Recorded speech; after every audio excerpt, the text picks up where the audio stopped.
Assalamualaikum warahmatullahi wabarakatuh. Waalaikumsalam Waalaikumsalam warahmatullahi wabarakatuh. Waalaikumsalam warahmatullahi wabarakatuh. Salam. A'udzubillah, bismillah, alhamdulillah, wassalatu wassalamu ala rasulillah ila nabiyyah wa ala rasulah ba'dah wa ba'du. Teman-teman, alhamdulillah hari ini kita bertemu walaupun melalui tatap maya ya. Kita flashback teringat kayak zaman dulu, mungkin masih zamannya COVID. Teman-teman mungkin masih SMA juga, kelas 1, kelas 2 gitu ya. Jadi nostalgia sedikit, tapi mudah-mudahan tidak mengurangi kebermaknaan perkuliahan kita pagi sampai nanti jelang siang nanti, walaupun dengan Zoom meeting. Sholawat, iring salam kita limpah surahkan kepada suri tauladan kita, panutan kita, idola kita semua, baginda Nabi Muhammad Sallallahu Alaihi Wasallam. Mudah-mudahan kita termasuk umat beliau yang telah mendapatkan syafaat darinya. Amin ya Allah ya Rabbal Alamin. Oke teman-teman, hari ini kelas 5 dan kelas 14 sengaja saya gabungkan menjadi satu Zoom meeting karena demi efektif dan efisiensi perkuliahan ya. Karena tema yang akan teman-teman sajikan sama, yaitu bab 6 sejarah masuknya Islam ke Nusantara. Sama ya temanya. Maka nanti presentasinya berurutan saja. Kelompok 5 silakan presentasi terlebih dahulu, lalu langsung dilanjutkan kelompok 6 presentasi. Baru selesai dua-duanya presentasi, audiens silahkan bertanya. Bertanyanya berarti ke sesuai kelas masing-masing. Anggota kelas 5 nanti ketika bertanya sebutkan nama, NPM, kelas ya, lalu bertanya ke kelas teman-teman yang presentasi. Yang kelas 14 juga sama ya, nanti sebutkan nama, NPM, nah nanti pertanyaannya ditujukan untuk kelompok 6 di kelas 14. Gitu teman-teman. Dan sebelum kita mulai perkuliahan kita pada pagi hari ini, demi keberkahan dan kelancaran perkuliahan kita bacakan dulu surat Al-Fatihah, kita baca umum kitab. Mudah-mudahan perkuliahan kita diberkahi oleh Allah Subhanahu wa taala. Ala hadhihi niyyah wa ala kulli niyatin shalihah. Al-Fatihah. A'udzu billahi minasyaitonir rajim. Bismillahirrahmanirrahim. Alhamdulillahirabbil alamin arrahmanir rahim maliki yaumiddin. Iyyaka na'budu wa iyyaka nasta'in ihdinas siratal mustaqim. Siratal ladzina an'amta 'alaihim ghairil maghdubi 'alaihim waladdallin. Amin. Ya, baik. Teman-teman, sejarah masuknya Islam ke Nusantara tentu tidak terlepas dari para ulama, para wali, orang-orang yang berjasa dalam mengenalkan Islam, khususnya syariat baginda Nabi Muhammad Sallallahu Alaihi Wasallam. Kan kalau Islam kita sebut sebagai way of life, jalan hidup, Islam yang merupakan inna dina indallahil Islam, agama yang diridhoi oleh Allah, itu kan ya Allah hanya satu-satunya dari Allah ya. Jadi ya agama yang real, resmi, ofisial lah. Seperti itu, yang ofisial dianut oleh semua manusia harusnya. Dari mulai Nabi Adam, Idris, Nuh, Soleh, sampai nanti Musa, Isa, baginda Nabi Muhammad. Semua para nabi dan para umatnya, kaumnya. Idealnya seperti itu kan. Tapi seiring perjalanan para nabi ini, umatnya kan ada saja yang membangkang ya. Banyak yang membangkang. Akhirnya ketika yang membangkang itu membuat kelompok baru, muncullah agama baru. Atau orang yang memang mungkin tidak terserap oleh dakwah para nabi, akhirnya dia ada tokohnya, membuat agama baru, memuja tokoh-tokoh tertentu, akhirnya dijadikan Tuhan dan jadilah agama baru. Nah, Islam dari para nabi syariatnya berganti-ganti, nanti sampai ke Nabi Ibrahim ya syariat Nabi Ibrahim, sampai ke Nabi Musa syariat Nabi Musa, ke Nabi Isa syariat Nabi Isa, dan terakhir baginda Nabi Muhammad SAW. Tentu dari situ kita syariatnya mengikuti syariat Nabi Muhammad SAW ila yaumil qiyamah, sampai kiamat. Jadi sudah dipatenkan itu setelah Nabi Muhammad nggak akan ada nabi lagi, karena Nabi Muhammad itu udah nabi terakhir ila yaumil qiyamah, sampai kiamat. Kalau ternyata teman-teman lihat di berita, wah ada nih nabi dari Bogor misalkan, itu jelas nabi palsu. Misalkan wah dari India nih, tetangganya Prindavan ya, mungkin ada nih ngaku-ngaku nabi, ya jelas itu nabi palsu. Terserah mau argumentasinya apa, alibinya apa, bahkan mungkin bisa tipu daya, seolah-olah menunjukkan mukjizat gitu ya dan sebagainya, jelas itu nabi palsu karena kita sudah yakin, hakul yakin dan oleh Allah sudah disyariatkan nabi terakhir itu Nabi Muhammad Shallallahu Alaihi Wasallam. Nah, setelah Nabi Muhammad, kemarin kita sudah diskusikan bersama sejarah peradaban Islam ya, diurutkan dari Nabi Muhammad berdakwah, lalu para khulafaur rasyidin berdakwah, lalu Daulah Umayyah yang ada 14 raja-raja itu turun-temurun, lalu berganti ke Daulah Abbasiyah, ada kurang lebih 37 raja-raja atau khalifah-khalifah. Nanti berganti lagi ke Turki Utsmani, Ottoman, itu banyak juga, ada 35 raja kurang lebih. Baru nanti di era-era itu kok Islam ternyata sudah dikenal di Nusantara. Bahkan teman-teman kalau pernah nonton film Al-Fatih, itu salah satu scene adegannya itu menyebut Aceh. Oh ini ada nih utusan dari Aceh. Berarti kan di zaman Ottoman Islam sudah menyebar sampai Aceh. Tapi bukti sejarah apakah di zaman itu atau justru zaman lampau sekali? Atau justru ketika Nabi berdakwah di Mekah, di Madinah, ternyata Islam mungkin sudah sampai ke Aceh, sampai ke Sumatera, sampai ke Nusantara. Nah, bagaimana lebih detailnya kita dengarkan bersama ya. Terlebih dahulu presentasi dari kelompok 5. Sejarah masuknya Islam di Nusantara. Silahkan Revan, Ovi Izati, Marin Afril, dan Rahmaulia Azizah untuk menyajikan makalah kelompok 6 terlebih dahulu. Baru nanti dilanjut yang kelas 14 ya. Wijudan Naka, Imelda, Hairi Rifat, dan Bintang Cahaya. Sudah hadir semua ya para pemakalah. Silakan dikenakan jas kuningnya dan silakan kelompok 5 untuk menyajikan makalahnya. Boleh di share screen PowerPoint yang sudah disiapkan. Silakan.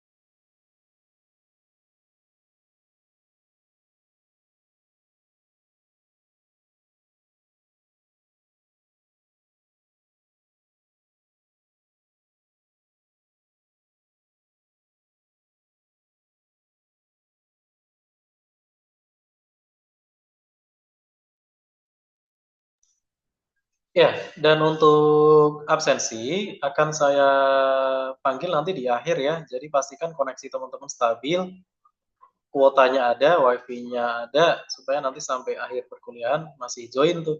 Jadi ketika saya absen ada, dan sampai di absen nggak ada, padahal dari awal ikut tuh kan, kerugian ya.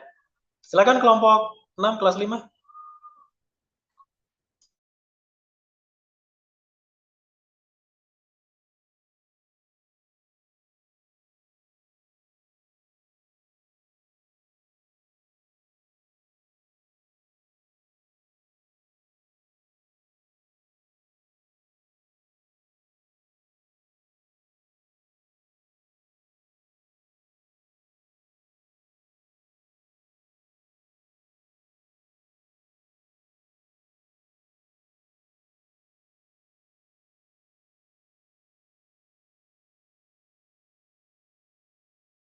Bismillahirrahmanirrahim.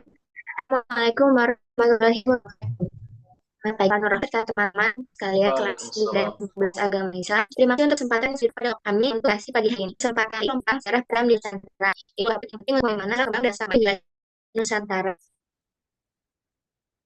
Lalu selanjutnya kita langsung saja masuk ke inti pembahasannya, di mana kita akan melihat bagaimana sejarah peradaban Islam di Nusantara. Dimulai dari awal masuk Islam dan penyebarannya,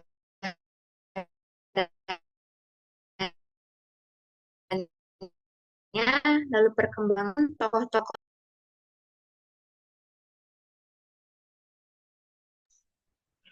Ya, koneksinya kurang stabil ya. Teman-teman yang lain boleh off kamera, yang presentator aja, yang on cam ya, supaya tidak mengganggu koneksi. Yang presentator aja wajib on cam. Selebihnya boleh off.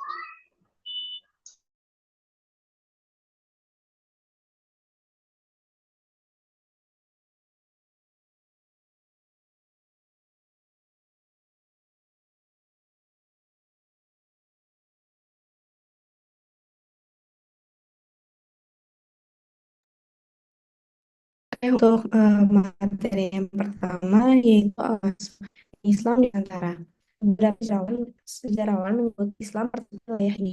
Tapi sejarawan Islam di Indonesia dan agama ini ditunjukkan oleh Cina dan India di mungkin bahwa melalui kontak bisnis terjadi pula kontak budaya dan agama antara masyarakat lokal dengan pedagang Islam.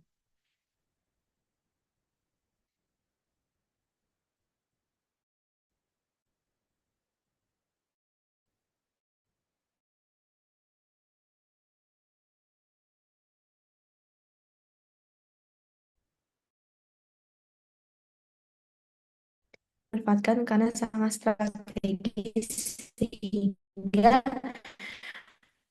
proses Islamisasi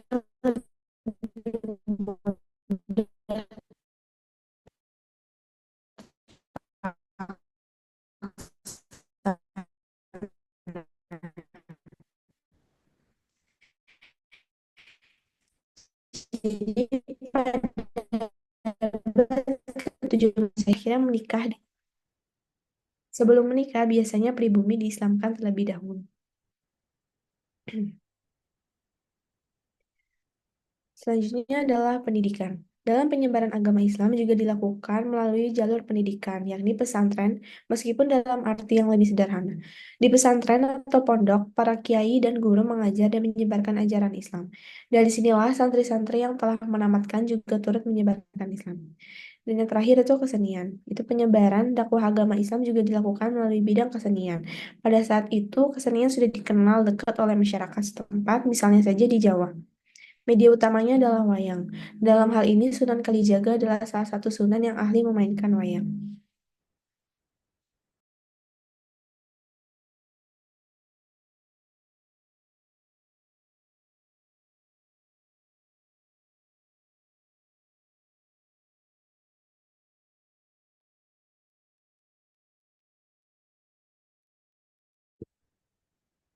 Perkembangan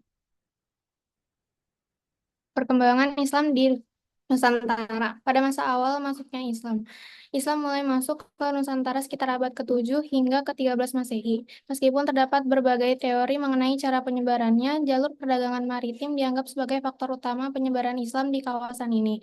Para pedagang dari Timur Tengah, Persia, India, dan Tiongkok memainkan peran penting dalam memperkenalkan Islam ke wilayah Nusantara. Mereka tidak hanya membawa barang dagangan, tetapi juga membawa ajaran agama Islam yang lambat laun diterima oleh masyarakat lokal. Salah satu pusat awal penyebaran Islam adalah wilayah Sumatera, khususnya di Kerajaan Sumatera Samudra Pasai.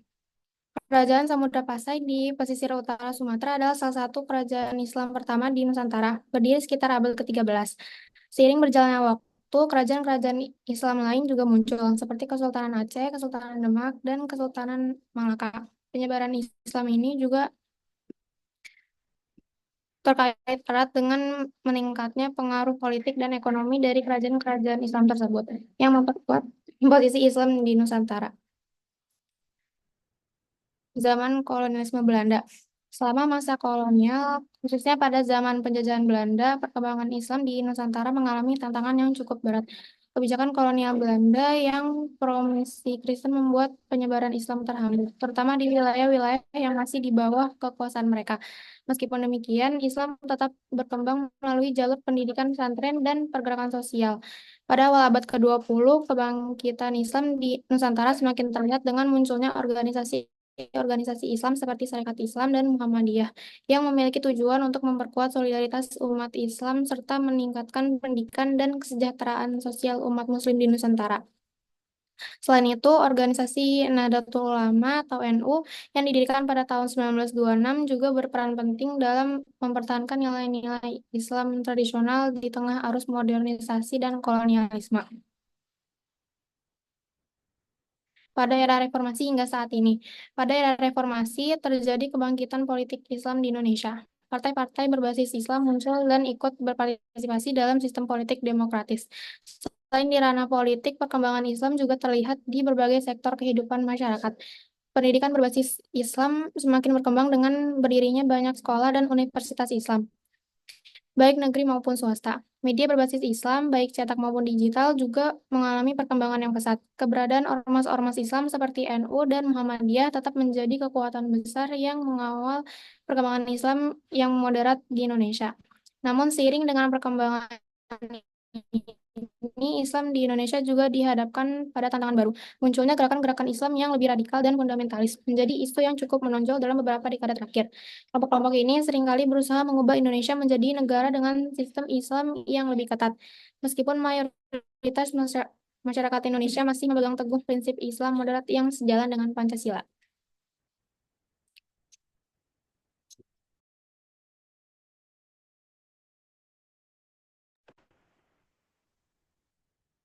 Selanjutnya, dalam perkembangan Islam di Nusantara juga terdapat tokoh-tokoh di dalamnya yang berpengaruh. Yang pertama ada dari Sultan Malik Al-Saleh pada tahun 1267 sampai 1297 Masehi. Lurah Silu atau Sultan Malik Al-Saleh merupakan pendiri dan raja pertama dari Kerajaan Samudra Pasai yang berdiri pada tahun 1267 Masehi. Lurah Silu memeluk Islam berkat pertemuannya dengan Syekh Ismail dari Mekah. Setelah masuk Islam, Lurah Silu bergelar Sultan Malik Al-Saleh dan berkuasa selama 29 tahun. Kesultanan Samudra Pasai merupakan gabungan dari Kerajaan Perlak dan Kerajaan Pasai. Untuk tokoh yang kedua ada Sultan Ahmad pada tahun 1326 sampai 1348 Masehi. Beliau merupakan Sultan Samudra Pasai yang ketiga dengan gelar Sultan Malik Al-Thohir II. Pada masa pemerintahannya, Kesultanan Samudra Pasai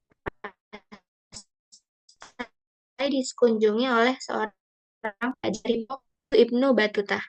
Menurut catatan Ibnu Battuta, Sultan Ahmad sangat memperhatikan perkembangan dan kemajuan agama Islam. Beliau berusaha keras untuk menyebarkan ajaran Islam ke berbagai wilayah di sekitar Samudra Pasai.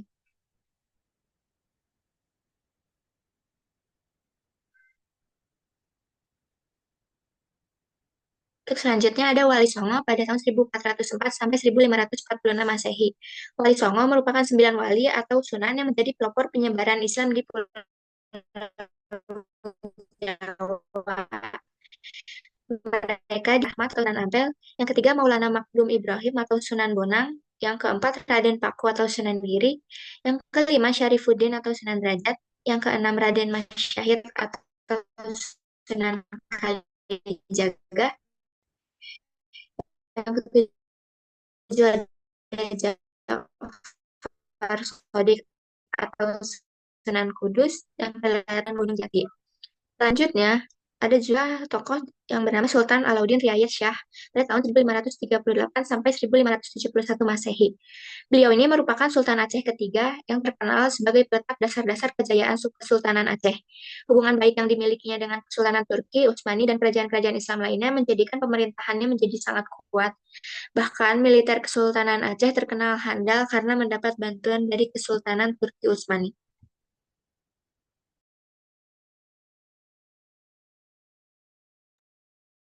Selanjutnya ada pengaruh Islam di Nusantara. Islam membawa pengaruh dalam berbagai bidang di Nusantara. Yang pertama yaitu di bidang politik. Sebelum Islam masuk ke Indonesia, sistem pemerintahan bercorak Hindu-Buddha sudah berkembang di Indonesia. Pasca masuknya pengaruh Islam di Indonesia, kerajaan-kerajaan yang bercorak Hindu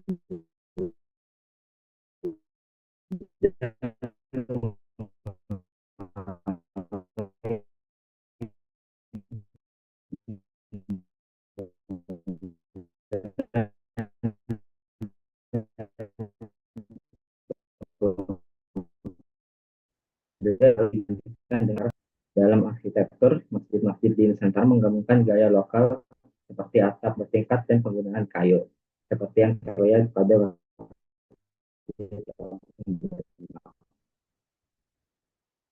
sambil menambahkan elemen seperti kaligrafi pola. Lalu yang ketiga ada di bidang pendidikan. Jika pada masa pengaruh Hindu-Buddha, asrama sebagai lembaga pendidikan agama berkembang, pada masa Islam berkembang pesantren. Sistem pesantren mengambil konsep lembaga pendidikan dan pengajaran agama Hindu. mata pengajaran dan proses pendidikan pesantren dirubah menjadi materi dan pengajaran Islam. Keempat, bidang sosial. Berbeda dengan masa kebudayaan Hindu-Buddha yang menerapkan sistem kasta, Islam enggak mengenal kasta.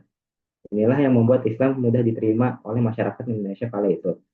Setelah Islam mulai masuk dan berkembang di Indonesia, nama-nama Arab mulai populer dikenal seperti Muhammad, Abdullah, Umar, Ali, Isa, Hasan, Hamzah, Ibrahim, dan lain sebagainya. Yang kelima ada di bidang ekonomi. Pedagang-pedagang muslim lokal memainkan peran penting dalam menghubungkan Nusantara dengan pasar global.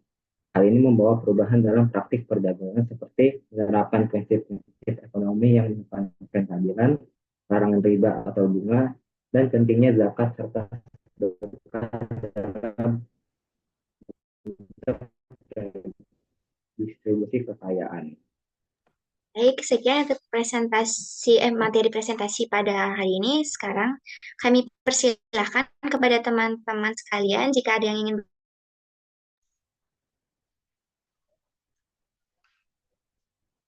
bertanya atau berdiskusi lebih lanjut.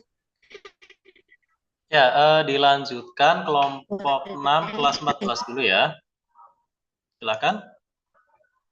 Diskusinya Ya, nanti baik. sekalian. Ya, diskusinya nanti sekalian. Silakan kelompok 6 di kelas 14 untuk presentasi juga.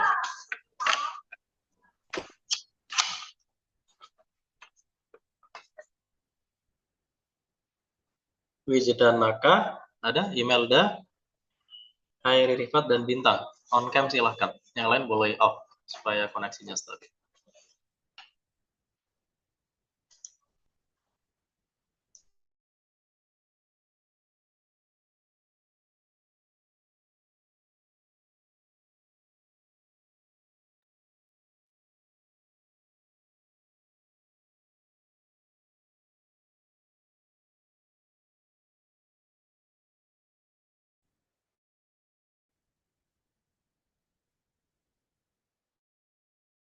Saya Imelda Andini.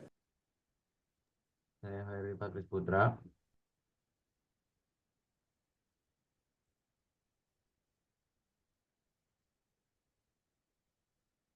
Dan ada Bintang Cahaya Hati. Next. Oke,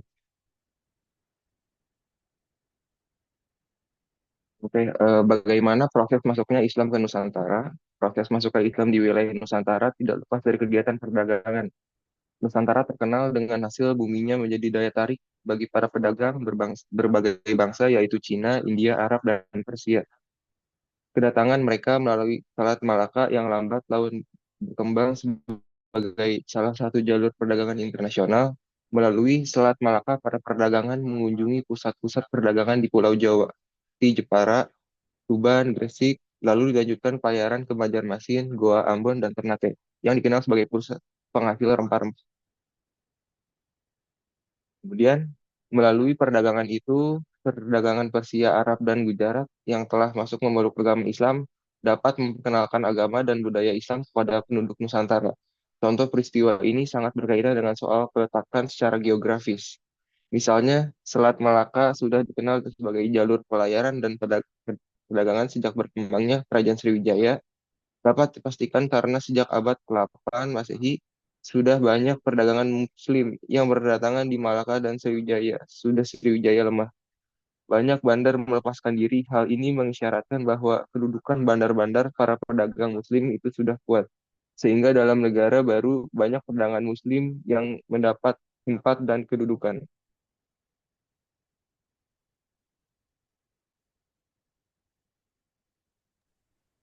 Kemudian apa saja teori yang disiarkan dalam masuk ke Islam ke Nusantara? Yang pertama ada teori Gujarat, yaitu keberadaan para pedagang Gujarat itu bertolak dari catatan perjalanan Marco Polo yang mengatakan bahwa selama kunjungannya ke Perlak tahun 1292 Masehi, ia telah menyaksikan banyaknya pedagang asal Gujarat giat menyebarkan agama Islam Pendapat itu diperkuat dengan adanya batu nisan Sultan Malik As-Soleh. Kemudian ada teori Persia. Pendapat ini didukung oleh Umar Amin Hussein. Kemungkinan para pedagang dari Laren dan Jawi mengajarkan huruf Arab di Pulau Jawa yang disebut huruf Pegon. Hussein di Jadi Ningrat juga mengatakan bahwa terdapat pasangan dalam bahasa Arab yang disebut Jabar Jer. Selain itu, di sebagian wilayah Nusantara terdapat tradisi Muharram yang dihubungkan dengan Husain putra Sayyidina Ali radhiyallahu an meninggal di Karbala. Di Persia, upacara peringatan meninggalnya Husain ini ditandai dengan menggorok peti yang disebut tabut. Oleh karena itu, bulan Muharram dikenal juga dengan sebutan bulan tabut dan diramaikan dengan perayaan. Hal ini menunjukkan adanya pengaruh Persia. Kemudian ada teori Arab. Teori ini menyatakan bahwa Islam di bawah dan disebarkan ke Nusantara langsung dari Arab pada abad ke-7 sampai 8 Masehi. Kapal dagang Arab mulai berlayar ke wilayah Asia Tenggara sejak permulaan abad Masehi. Melalui literatur Arab terdapat berita tentang perjalanan mereka ke Asia Tenggara. Berita tersebut umumnya berkaitan dengan barang dagangan dan rute perjalanan. Paul Watley mengemukakan bahwa di antara penulis Arab hingga abad ke-14 Masehi yang hanya Abi Dulaf abad ke-10 Masehi dan Ibnu Batullah yang benar-benar melakukan perjalanan ke Asia Tenggara sampai ke negeri Cina. Adapun penulis yang lainnya hanya berlayar hingga India atau di sekitar Teluk Persia.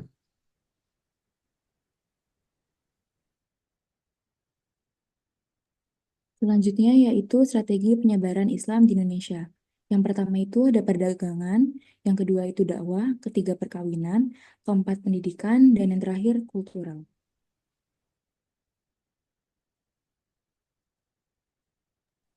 Pada strategi perdagangan, interaksi antar pedagang muslim dari berbagai negeri yang berlangsung lama membuat komunitas Islam semakin berwibawa dan pada akhirnya membentuk masyarakat muslim. Selain berdagang, para penyebar agama Islam dari berbagai kawasan tersebut juga menyebarkan agama yang dianutnya dengan menggunakan sarana pelayaran. Selanjutnya yaitu strategi dakwah. Dakwah itu dilakukan oleh para mubalik yang merangkap tugas menjadi pedagang. Proses dakwah tersebut pada mulanya dilakukan secara individual. Mereka melaksanakan kewajiban syariat Islam dengan memperhatikan kebersihan dan dalam pergaulan mereka menampakkan sikap sederhana.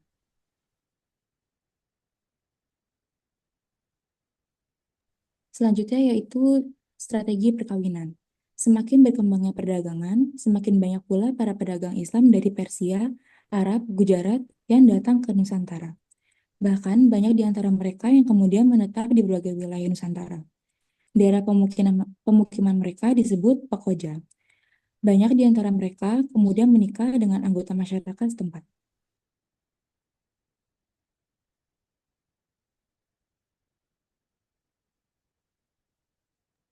Yang keempat yaitu strategi kesenian. Penyebaran agama Islam dengan menggunakan sarana kesenian disesuaikan dengan kondisi pada masanya. Saat itu, kebudayaan pra-Islam, prasejarah, klasik masih sangat kuat dan menyebabkan para mubalik memanfaatkan kesenian sebagai sarana syiar agama. Misalnya, di Jawa menggunakan wayang kulit, gamelan, dan sebagainya. Dan yang terakhir yaitu strategi kultural. Awal mulanya, kegiatan Islamisasi selalu menghadapi benturan dengan tradisi Jawa yang banyak dipengaruhi Hindu-Buddha. Setelah kerajaan Majapahit runtuh, kemudian digantikan oleh kerajaan Islam. Di Jawa, Islam menyesuaikan dengan budaya lokal, sedangkan di Sumatera, adat menyesuaikan dengan Islam. Oke, selanjutnya kami membahas tokoh utama penyebaran Islam di Nusantara. Yang pertama ada Sunan Gresik. Memiliki nama asli Maulana Malik Ibrahim, Sunan Gresik bermukiman di Gresik untuk menyiarkan ajaran Islam hingga akhir hayatnya pada tanggal 12 Rabiul Awal 822 Hijriah. Beliau adalah seorang ahli tata negara yang menjadi penasehat raja, guru para pangeran, dan juga dermawan terhadap fakir miskin. Berdasarkan silsilahnya, Sunan Gresik merupakan turunan kedua-dua dari Nabi Muhammad SAW melalui Siti Fatimah yang menikahi dengan Ali bin Abi Thalib. Kemudian ada Sunan Ampel. Sunan Ampel merupakan tokoh tertua Wali Songo pengganti ayah Syaikh Ibrahim As-Samarkandi melalui pesantren Ampel, dan Sunan Ampel mendidik kader-kader penggerak dakwah Islam seperti Sunan Giri, Raden Fatah, Raden Husain, Raden Bonang, dan Sunan Derajat. Sunan Ampel lahir sekitar tahun 1401 Masehi. Nama lain Sunan Ampel adalah Raden Rahmat. Dia adalah putra keturunan Raja Campa. Raden Rahmat menikah dengan Nyai Ageng Manila, Sri Adipati Tuban, Wilwatikta Riyateja. Kemudian ada Sunan Bonang. Memiliki nama asli Makhdum Ibrahim, Sunan Bonang adalah putra dari Sunan Ampel dari istri yang bernama Dewi Chandrawati. Beliau dikenal dengan ahli ilmu kalam dan ilmu tauhid. Maulana Makhdum Ibrahim banyak belajar di Pasai. Kemudian sekembalinya dari Pasai, Maulana Makhdum Ibrahim mendirikan pesantren di daerah Tuban. Semasa hidupnya, Sunan Bonang kerap berdakwah melalui kesenian agar bisa menarik masyarakat Jawa untuk memeluk agama Islam. Untuk menambah unsur Islami dalam lagu-lagu yang diubahnya, Sunan Bonang memasukkan rebab dan bonang sebagai pelengkap dari gamelan Jawa. Oleh sebab itu, ia mendapatkan julukan Sunan Bonang.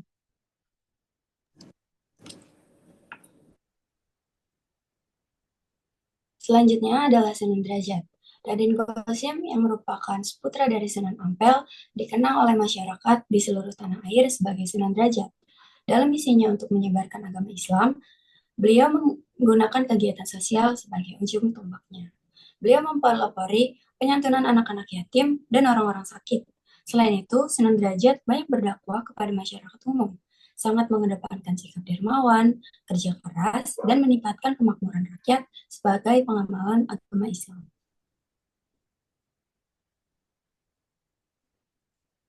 Next. Selanjutnya ada Sunan Kudus yang memiliki nama asli Jafar Shadiq atau Raden Undung. Sebutan Sunan Kudus tercipta karena beliau memilih Kudus sebagai tempat berdakwah terlamanya hingga bertahun-tahun. Beliau merupakan putra dari Raden Usman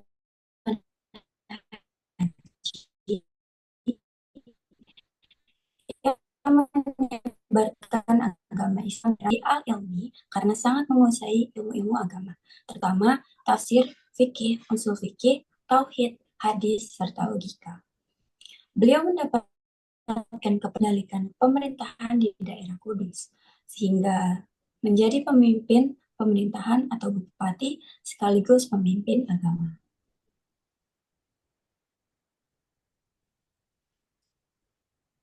Next. Yang selanjutnya ada Sunan Giri, yang merupakan putra dari Syekh Maulana Ishaq atau murid Sunan Ampel yang dikenal juga sebagai Raden Paku. Beliau ditugaskan oleh Sunan Ampel untuk menyiarkan agama Islam di Blambang. Raden Paku bisa tercapai tingkat ilmu laduni. Dengan prestasi tersebut, Raden Paku dikenal juga dengan panggilan Raden Ainul Yakin. Sunan Giri wafat sekitar awal abad ke-16 dan dimakamkan di Bukit Giri, Gresik.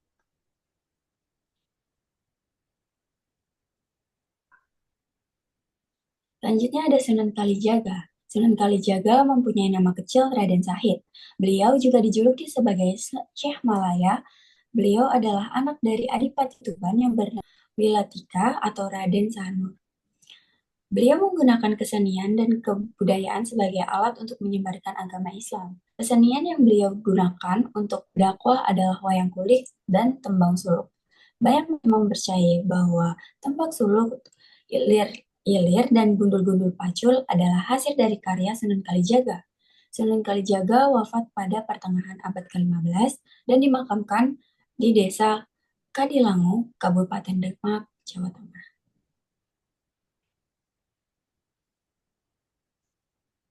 Selanjutnya ada Sunan Gunung Jati. Sunan Gunung Jati memiliki nama asli Syarif Hidayatullah yang dikenal sebagai pendiri Kesultanan Cirebon dan Banten. Beliau merupakan sosok yang cerdas dan tekun dalam menuntut ilmunya. Karena kesungguhannya beliau diizinkan ibunya untuk menuntut ilmu hingga ke Mekah. Di sana beliau berguru dengan Syekh Tajuddin dan tak lama kemudian beliau lanjut ke Mesir dan berguru kepada Syekh Muhammad Attillah, ulama yang bermazhab Syafi'i. Di sana Sunan Gunung Jati belajar tasawuf, tarekat Syazilah. Sunan Gunung Jati wafat di Cirebon pada tahun 1570 dan usianya diperkirakan sekitar 80 tahun.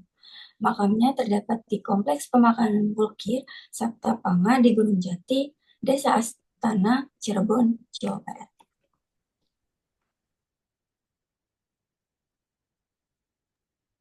Yang terakhir adalah Sunan Muria. Raden Umar Said atau Sunan Muria adalah anak dari Sunan Kalijaga dengan Dewi Saro. Beliau dikenal sebagai Sunan Muria karena pusat dakwah dan bermukim beliau di Bukit Muria. Gaya dakwah Sunan Muria umumnya mengambil metode yang digunakan ayahnya, Sunan Kalijaga, yaitu menggunakan kesenian. Namun, Sunan Muria lebih senang tinggal jauh dari hiruk-pikuk kota dan tinggal di daerah terpencil untuk menyebarkan agama. Ia juga turut mengajarkan cara bercocok tanam, jual beli, dan melaut kepada rakyat jelata. Kesimpulannya adalah penyebaran Islam di Nusantara merupakan sebuah proses yang kompleks dan dinamis. Berbagai faktor, baik internal maupun eksternal, saling berinteraksi dan mempengaruhi proses islamisasi. Jalur perdagangan, dakwah, perkawinan, dan kesenian merupakan mekanisme utama yang digunakan untuk menyebarkan agama Islam di Nusantara. Proses ini menghasilkan bentuk Islam yang khas, yaitu Islam Nusantara, yang merupakan perpaduan antara ajaran Islam dan nilai-nilai budaya lokal.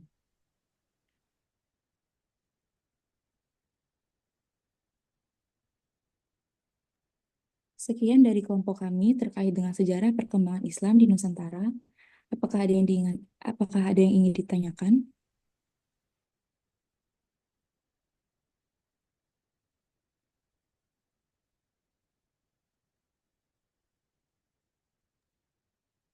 Saya ingin bertanya. Saya mau bertanya, Pak.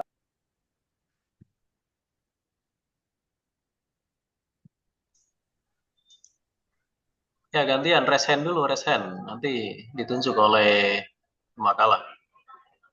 Raise hand sebutkan dari kelas 5 apa kelas 14. Jadi nanti biar pemakalahnya fokus ya. Fatgam, kelas? Kelas 5, Pak. Kelas 5 ya, silakan. Saya mau bertanya untuk kedua kelompok sih, tapi dikarenakan tadi kelompok yang dari kelas 5 ada yang disinggung mengenai bersatunya Kerajaan Perlak dan Samudra Pasai, Pak. Ya, untuk kelompok kelas 5, kelompok 6 yang saya ingin pertanyakan ialah waktu Kerajaan Samudra Pasai dan Kerajaan Perlak kan merupakan dua kerajaan Islam pada masa itu, dan dua kerajaan ini tentu lebih tua, yaitu Kerajaan Perlak daripada Kerajaan Samudra Pasai. Dan untuk alirannya sendiri, Samudra Pasai itu menganut Syiah dan Perlak itu menganut Syiah dan Samudra Pasai itu menganut Sunni. Nah, untuk sultannya sendiri, waktu sultan terakhir dari Kerajaan Perlak yaitu Sultan Makhdum Alaiddin Malik Abdul Amin Shah Johan Berdaulat II, dan untuk Samudra Pasai sultan terakhirnya adalah Sultan Zain Al-Abidin. Nah, yang ingin saya tanyakan adalah bagaimana proses Kerajaan Samudra Pasai dan Kerajaan Perlak itu bisa bersatu, padahal kedua kerajaan ini memiliki aliran yang berbeda, kemudian memiliki dua pemimpin yang berbeda dengan watak yang berbeda.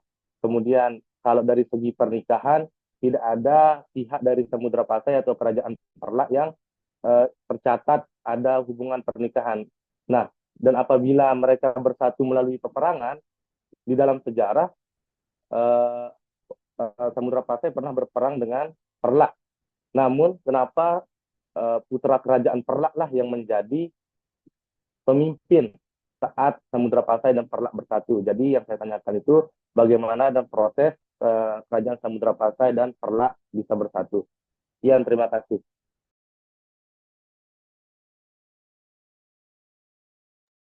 Baik, terima kasih untuk Fadlon. Pertanyaannya akan ditampung dulu. Apakah untuk selanjutnya Alif Muhammad Lutfi boleh? Sebelumnya perkenalkan, nama saya Arif Muhammad Lutfi dari kelas 5 dari program studi Geofisika. Jadi kan dijelasin ya kalau misalkan agama Islam itu datang ke Nusantara pada abad ke-7 Masehi. Nah, pertanyaannya gimana sih respon masyarakat penduduk sekitar tersebut ketika agama Islam itu datang pertama kali di Nusantara? Terima kasih.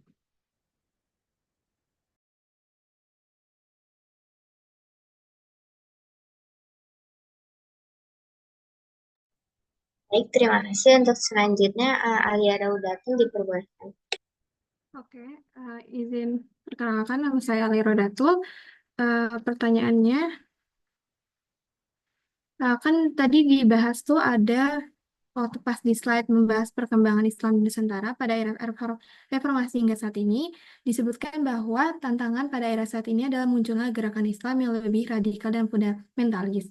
Pertanyaannya adalah apa yang menyebabkan masyarakat lebih mudah terpengaruh oleh ideologi Islam tersebut, sedangkan sejarah Islam di Nusantara lebih dikenal dengan pluralis dan terbuka. Terima kasih.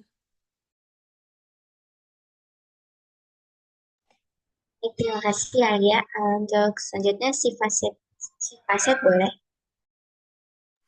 Oke, sebelumnya perkenalkan nama saya Siva Setiawan dari kelas MPK Agama 5 dari program studi statistika. Jadi saya mau nanya, jadi kan pas awal-awal masuk itu kan sebelumnya udah ada kerajaan Hindu-Buddha gitu ya di Indonesia. Nah itu gimana sih dinamika politik kerajaan-kerajaan mereka pas tahu kalau misalnya ada ajaran baru lagi datang ke Indonesia?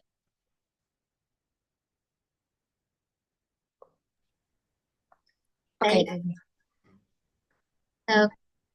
tampung dulu. Untuk selanjutnya Nitya Aimi boleh. Sebelumnya perkenalkan nama aku Nitya Aiman Nasution dari Prodi Statistika untuk kelas Agama 5. Jadi kan dari tadi udah dijelasin tentang munculnya kesultanan-kesultanan Islam. Tapi tentunya sekarang udah nggak ada kesultanan-kesultanan tersebut dan tentunya ada masa keruntuhan dari kerajaan-kerajaan Islam tersebut. Nah itu kapan terjadi dan kenapa itu bisa terjadi? Terima kasih.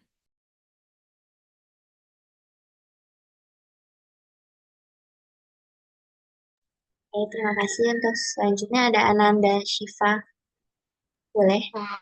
Ya, perkenalkan, nama saya Nanda Syifa Ernisa dari Prodi Ilmu Aktuaria dari kelas Agama 5. Saya ingin bertanya, kan tadi tokoh-tokoh yang berpengaruh dalam menyebar agama di Indonesia itu salah satunya Wali Songo. Nah, antara Wali Songo itu sendiri, sunnah apa yang dalam menyebarkan agama Islam itu paling berpengaruh gitu?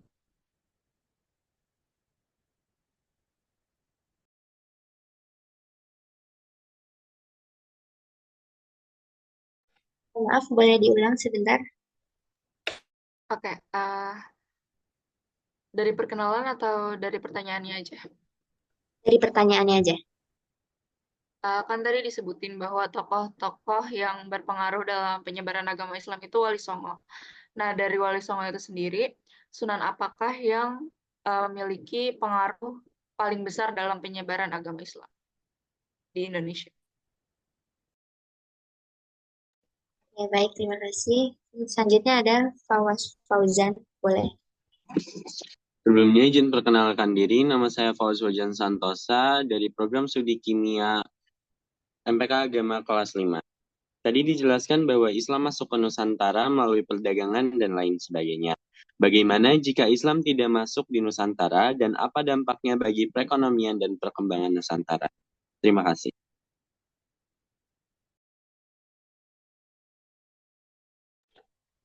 Baik, terima kasih untuk Fawaz Fauzan. Dan selanjutnya untuk Nurul Kolbi. Oke, baik. Terima kasih atas kesempatannya. Sebelumnya perkenalkan nama aku Nurul Kolbi dari Prodi Geografi kelas 5.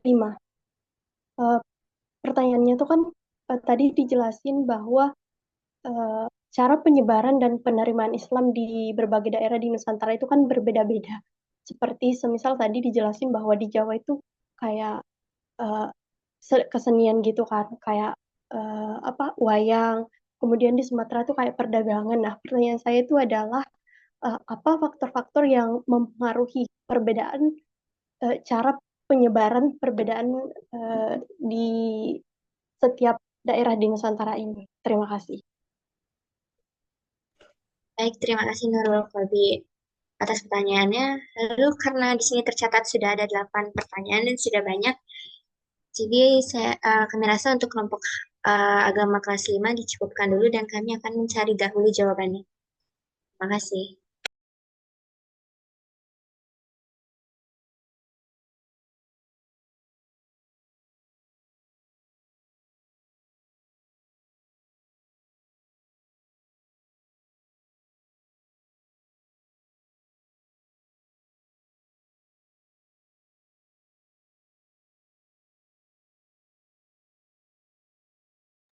Selanjutnya untuk kelas 14, apakah ada yang ingin ditanyakan?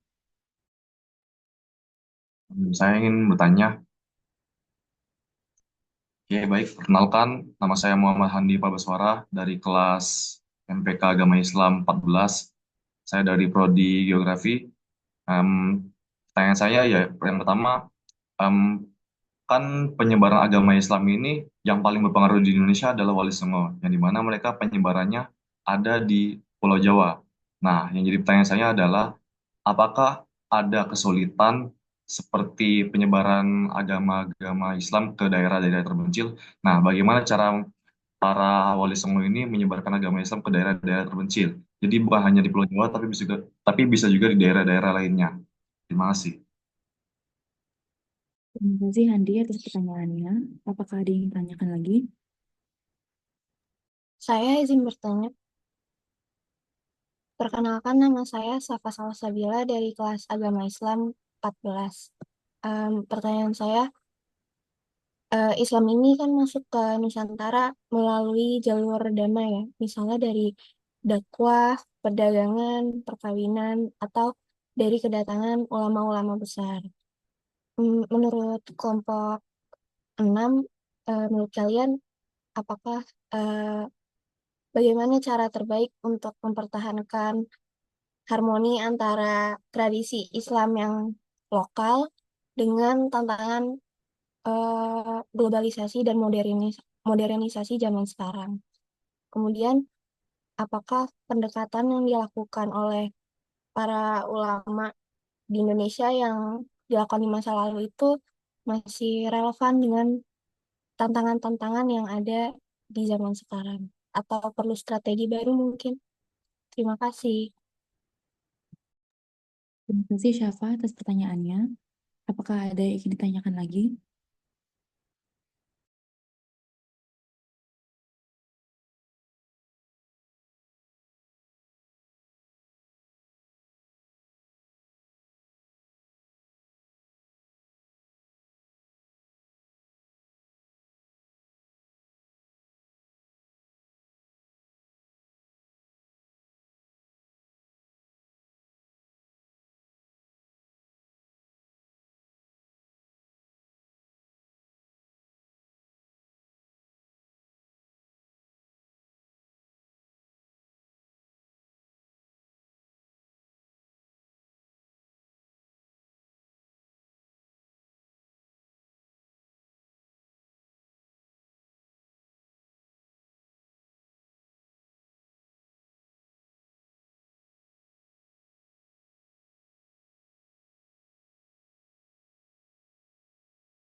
Oke, sebelumnya izin menjawab pertanyaan yang pertama tadi dari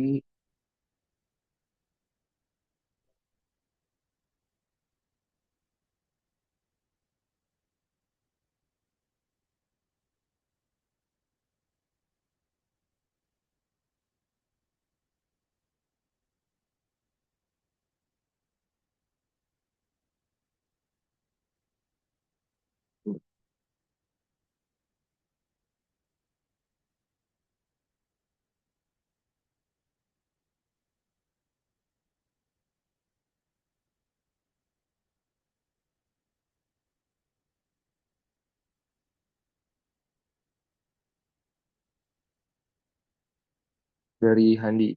Eh, Penyebaran agama Islam ke desa-desa terpencil di Nusantara pada masa lalu tentu memiliki tantangan tersendiri baik dari segi geografis, sosial maupun kultural. Beberapa kesulitan yang dihadapi dalam penyebaran Islam ke daerah-daerah terpencil di Nusantara antara lain yang pertama ada geografi yang sulit. Banyak desa-desa terpencil terletak di daerah yang sulit diakses seperti pegunungan, hutan, atau kepulauan. Hal ini membuat para penyebar agama Islam seperti pedagang, ulama, dan mubalik harus menempuh perjalanan yang panjang dan berbahaya. Kemudian yang kedua, perbedaan budaya dan kepercayaan lokal. Masyarakat di daerah terpencil biasanya sudah memiliki kepercayaan dan tradisi yang kuat seperti kepercayaan animisme, Hindu-Buddha, atau agama lokal lainnya. Eh, Terutama keluarga bangsawan atau pemimpin desa. Ini mempermudah penerimaan Islam di kalangan masyarakat lokal. Kemudian yang ketiga ada melalui tasawuf. Para ulama sufi memainkan peran penting dalam penyebaran Islam di Nusantara. Pendekatan tasawuf yang lebih fleksibel dan menghargai tradisi lokal membuat Islam lebih mudah diterima di daerah-daerah terpencil. Sufi sering menekankan aspek spiritualitas yang bersifat universal dan inklusif. Kemudian yang keempat ada pendirian pesantren. Di beberapa daerah penyebaran Islam dilakukan dengan mendirikan pesantren. Para kiai atau ulama menjadi pemimpin agama yang dihormati dan berperan dalam mendidik masyarakat tentang ajaran Islam. Kemudian yang terakhir, peran kerajaan Islam lokal. Kerajaan-kerajaan Islam di Nusantara seperti Kerajaan Samudra Pasai, Demak, dan Ternate turut membantu menyebarkan Islam ke wilayah-wilayah terpencil. Dengan dukungan politik dan militer, Islam bisa menyebar lebih cepat ke daerah-daerah yang sebelumnya terjangkau. Secara keseluruhan, meskipun ada tantangan, Islam berhasil menyebar ke seluruh penjuru Nusantara, termasuk desa-desa terpencil, melalui adaptasi dengan budaya lokal dan strategi yang cermat dalam menyampaikan agama. Apakah terjawab, Andi? Terjawab. Terima kasih. Terima kasih sebelumnya. Lanjut.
Oke, izin menjawab mungkin dari pertanyaannya Syafa Syabila eh, yang tentang pendapat.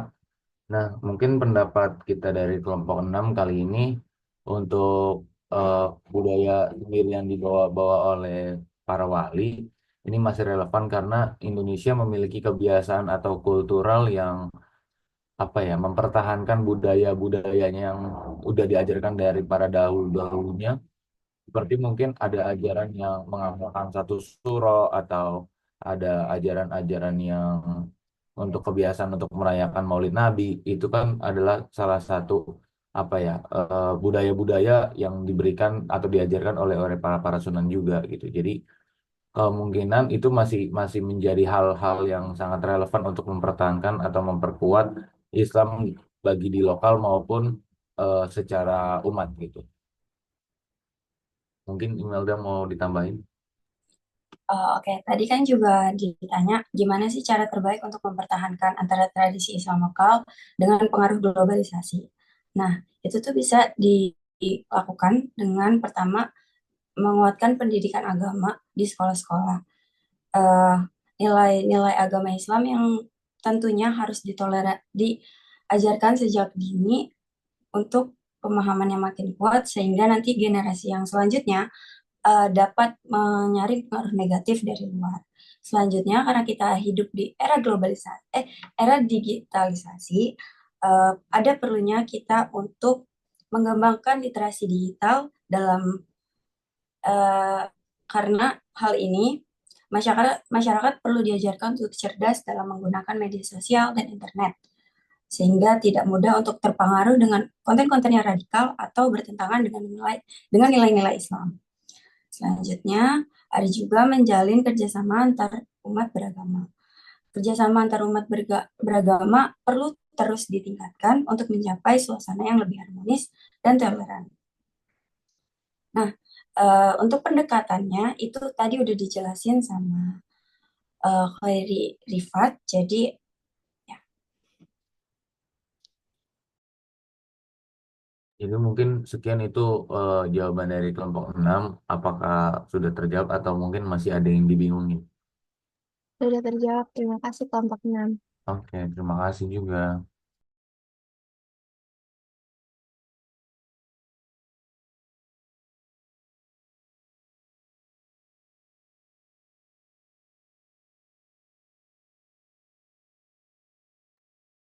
Selanjutnya kami kembalikan ke kelas 5. Terima kasih.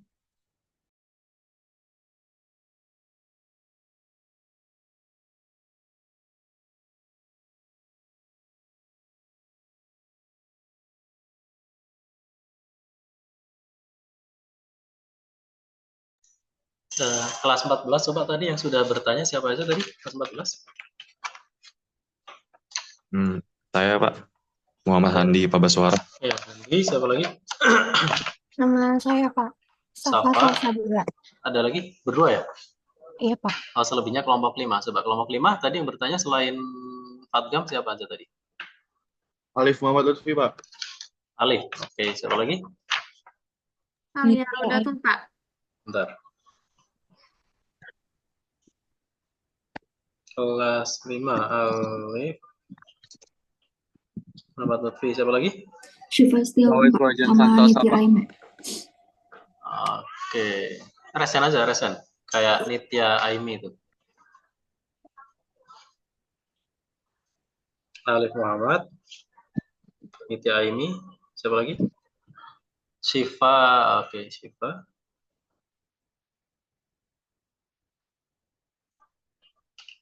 Alia Nurul. Oke, Alia.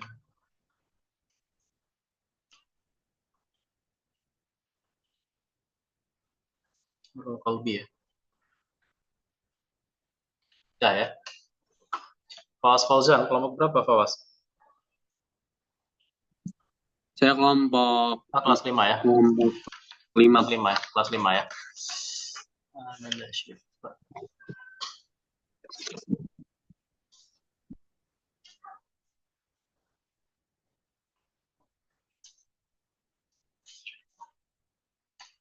ya. Ya, dah, silakan kelompok 5 direspon pertanyaan dari teman-teman tadi yang sudah masuk.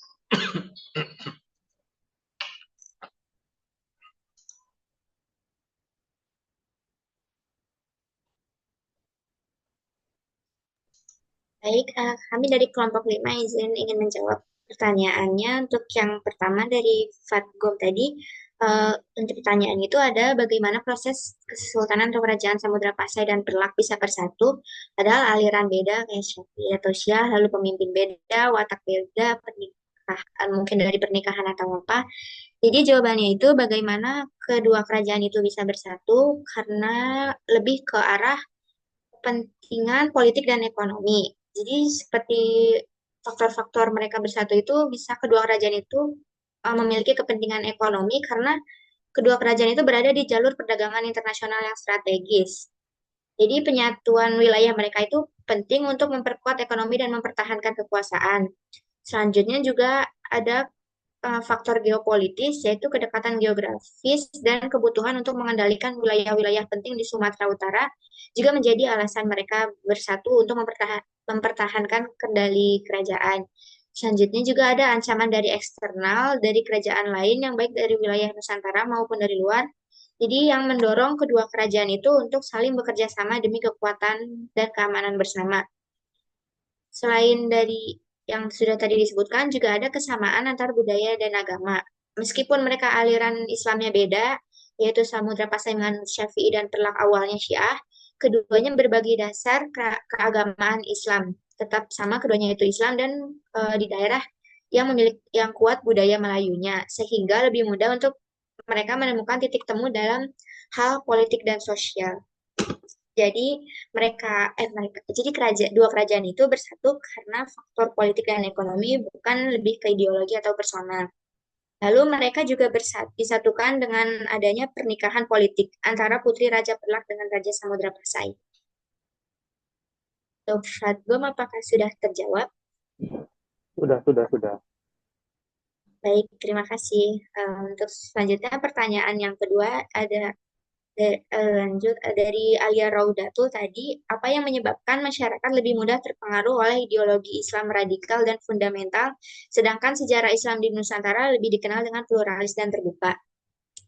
Jadi ada beberapa faktor yang menyebabkan masyarakat Indonesia itu mudah banget terpengaruh oleh ideologi Islam yang radikal atau fundamentalis. Itu beberapa penyebabnya karena globalisasi. Jadi karena globalisasi ini muncul banyak ideologi-ideologi yang disebarkan lewat internet yang radikal gitu, dan juga ideologi radikal dari luar negeri itu gampang masuk ke Indonesia untuk menyebarkan propaganda dan menarik simpati. Jadi ya mudah terpengaruh akibat globalisasi. Selanjutnya ada perkara kekecewaan sosial dan politik. Jadi kita semua udah tahu kan bagaimana masyarakat kecewa gitu sama kondisi sosial, ekonomi, politik di Indonesia. Dan karena hal itu jadi digunakan oleh beberapa orang dengan kepentingannya sendiri untuk mengaitkan Islam-Islam gitu ke dalamnya. Jadi karena kondisi sosial, ekonomi, politik yang mengecewakan, jadi negara ini sering dijadikan sasaran empuk oleh kelompok radikal. Seperti contohnya menjanjikan solusi yang cepat dan tegas dengan membawa embel-embel agama. Lalu juga ada minimnya pemahaman agama. Jadi agama Islam itu lebih sering dipahaminya secara singkat aja gitu, pemahamannya sempit dan tidak luas. Jadi bukan dipahami berdasarkan kontekstual, tapi berdasarkan tekstual saja dan interpretasinya yang rendah. Sehingga kalau ada radikal-radikal yang masuk itu gampang banget terpengaruh. Lalu ada juga perkara identitas dan solidaritas dari kelompok. Jadi dari yang kelompok-kelompok radikal ini sering memberikan iming-iming rasa kebersamaan dan solidaritas yang kuat, atau dan bahkan mereka tuh saking kuatnya itu sampai gak balik-balik lagi gitu. Jadi ya susah gitu. Lanjut ada propaganda kelompok radikal, juga promosi ideologinya juga tadi itu lumayan gencar gitu, dan itu benar-benar mempengaruhi masyarakat sehingga gampang terpengaruh, terperdaya. Itu jawabannya. Apakah sudah terjawab untuk Ailia Raudatul? Sudah terjawab, terima kasih. Baik, terima kasih kembali.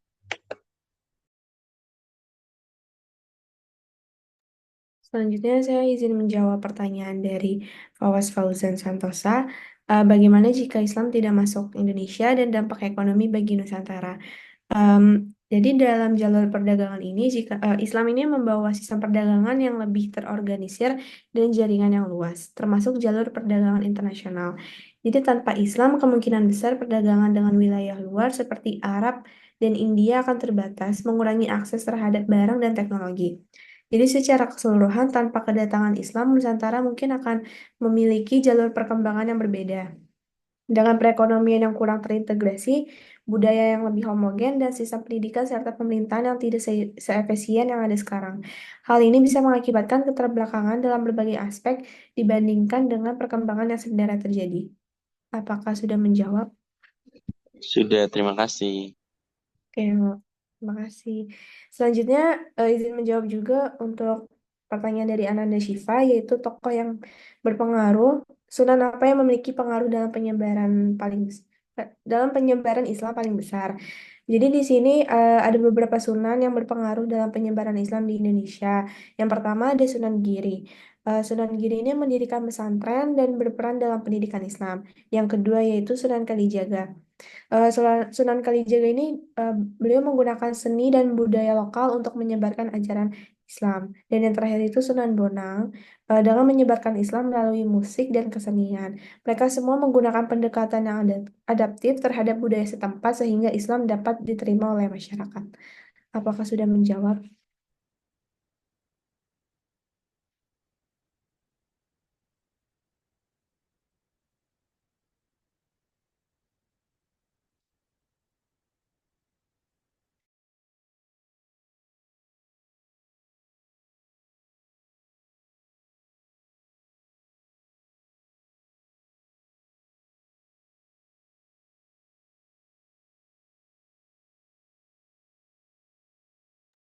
Untuk Ananda Shiva, apakah jawaban dari pertanyaannya sudah terjawab?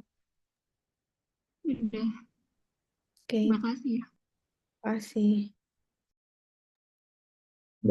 Baiklah. Selanjutnya saya izin menjawab pertanyaan dari Nitya Aime.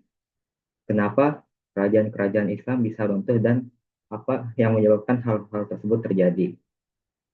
Yang pertama yaitu kedatangan dan dominasi kolonialisme Eropa. Bangsa-bangsa Eropa seperti Portugis, Belanda, dan Inggris datang dengan tujuan monopoli perdagangan rempah-rempah dan sumber daya. Mereka menggunakan strategi politik divide et impera untuk memecah belah kerajaan-kerajaan Islam dan menghancurkan mereka dari dalam. Selanjutnya, ada faktor dari perang dan konflik dengan kolonial. Sultan Islam seperti Aceh, Banten, dan Ternate berusaha melawan dominasi kolonial. Perang tersebut menyebabkan konflik berkepanjangan yang melemahkan kekuatan militer dan ekonomi kerajaan. Kekalahan dalam perang melawan Belanda misalnya membuat banyak kesultanan takluk dan kehilangan kekuasaan. Selanjutnya ada persaingan antar kerajaan. Persaingan antar kerajaan atau kesultanan sering kali melemahkan posisi mereka sendiri. Kesultanan Islam di Nusantara kadang berperang satu sama lain untuk memperebutkan wilayah atau kekuasaan sehingga kekuatan mereka terkuras dan dikalahkan oleh kekuatan asing dari Eropa. Lalu ada krisis ekonomi dan monopoli perdagangan. Dengan adanya monopoli oleh Belanda, oleh VOC, dan kemudian pemerintah kolonial Belanda, kesultanan kerajaan Islam kehilangan kendali atas perdagangan mereka. Ini berdampak besar pada perekonomian mereka sehingga sulit untuk mempertahankan kekuatan dan stabilitas internal. Apakah sudah menjawab? Sudah, terima kasih. Baik. Selanjutnya ada pertanyaan dari Nurul Kolbi. Apa faktor yang mempengaruhi perbedaan cara penyebaran Islam di setiap daerah di Nusantara? Perbedaan cara penyebaran agama Islam dipengaruhi oleh faktor geografi dan perilaku masyarakat. Islam pertama kali datang di Pulau Sumatera karena Pulau Sumatera sangat dekat dari timur, sehingga para pedagang Islam berlabuh di Sumatera dan menyebarkan Islam melalui cara perdagangan Sementara di Pulau Jawa, masyarakat sangat menyukai kesenian dan budaya, sehingga Islam mengakulturasi budaya agar dapat diterima oleh masyarakat Jawa. Lalu setelah penduduk Muslim di Nusantara sudah banyak, Muslim mulai menyebar ke pulau-pulau lain melalui sosial, politik, dan pendidikan. Apakah sudah menjawab? Sudah terjawab, terima kasih.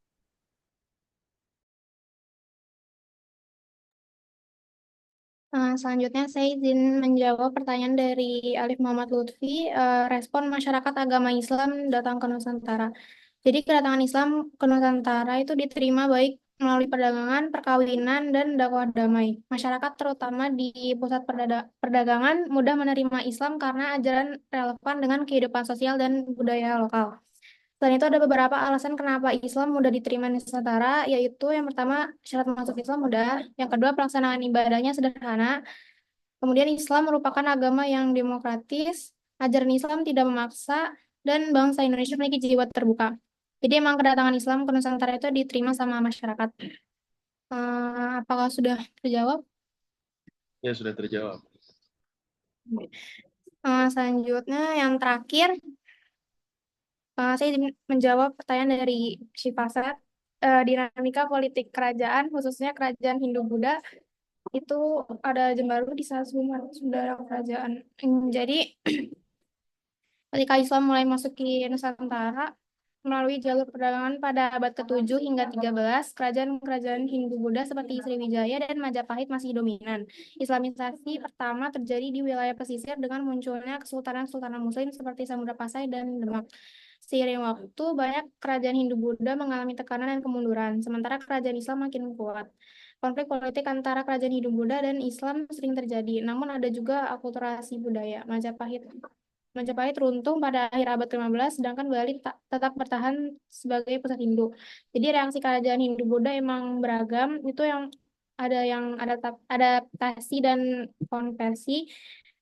Jadi beberapa kerajaan, terutama di wilayah pesisir seperti Samudra Pasai dan Demak, menerima Islam secara damai. Para penguasa dan bangsawan memilih memeluk Islam untuk memperkuat hubungan dagang dengan pedagang Muslim dan mempertahankan kekuasaan mereka. Ada juga yang konflik, jadi di Jawa muncul persaingan antara Kesultanan Demak dan Majapahit yang akhirnya berujung pada runtuhnya Majapahit. Konflik ini sering bersifat politik dan kekuasaan dengan latar belakang agama.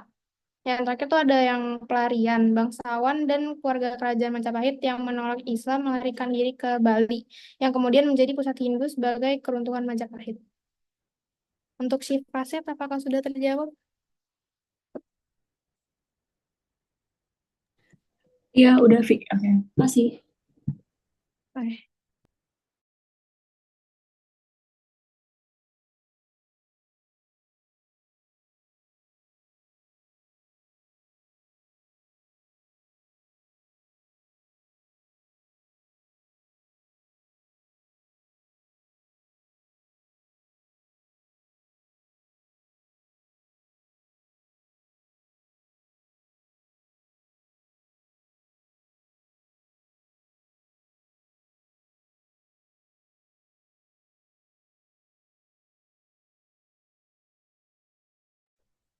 Baik, terima kasih kepada para penanya yang sudah menanyakan dan juga kami dari kelompok 5 sudah menjawab 8 pertanyaan.